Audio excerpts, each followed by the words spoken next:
Hi, my name's Seth Pearson. Today I'm going to be talking to you about teacher dispositions and how they can affect the moral development in adolescents. While there were several teaching dispositions that I strongly agree with that can have that effect, I believe there was one that personally struck me, and that is the belief that all students can learn. Um, Last year I was doing permanent substituting in a life skills class, and there were twins that had Down syndrome, and I was assigned to them.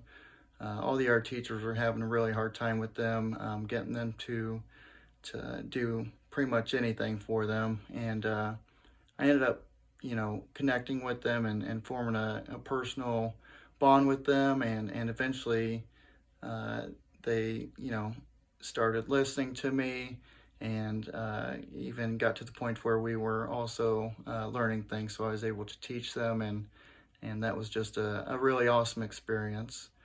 Um, However, on the other side of the coin, the disposition I actually feel like I need the most work with, and I know I just shared that story with you about foreign personal bonds, but I think that actually is the disposition I need the most help with. I'm an introvert, so sometimes it's very hard for me to open up to people and form that type of relationship. I think that story I shared with you is a uh, a one off. So that's something that I'm definitely going to be working on as I move forward in my teaching career. Um, in regards to attributes the teacher should display, I believe that they need to be imaginative, flexible, studious, and assertive. The first three, I think that those are kind of cookie cutter attributes that teachers should have.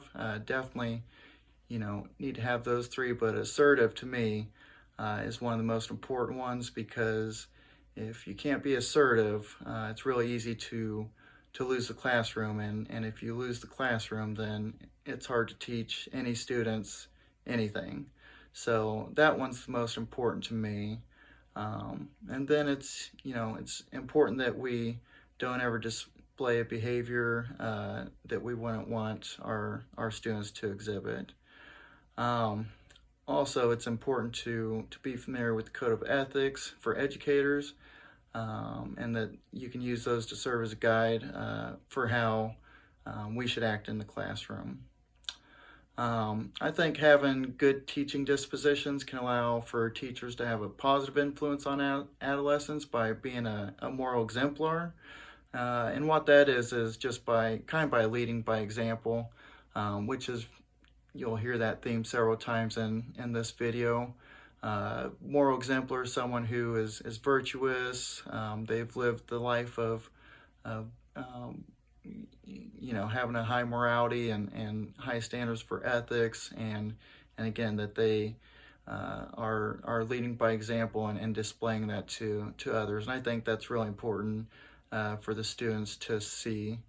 Um, Now, on the other side, whenever teachers are the opposite of moral exemplar, students can also pick up on that, and they can sometimes mimic those behaviors as well. So I think that it's really, really important to, set that standard for yourself, and to always know that someone is watching you and picking up on your behavior.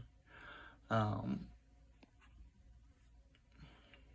Then I also believe it's important to maintain very high standards for the profession of teaching and everything that it brings with it.